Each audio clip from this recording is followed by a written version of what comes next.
ko ng mga batang hindi pa natutulog.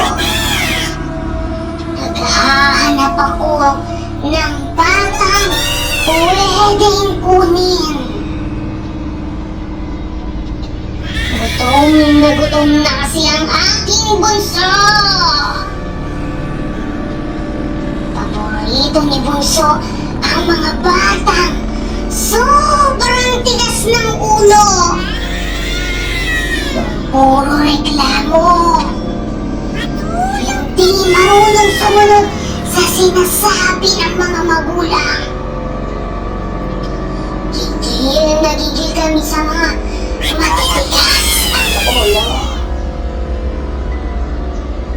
Uunahin kong kunin ang batang maabutan kong gising pa. Kaya kung ako sa'yo, ay matulog ka na. Huwag matigas ang ulo.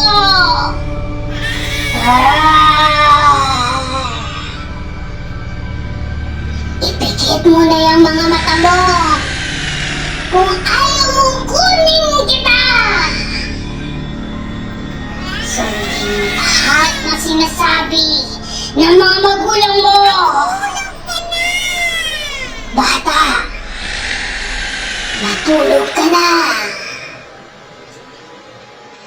Babalik ako mamaya.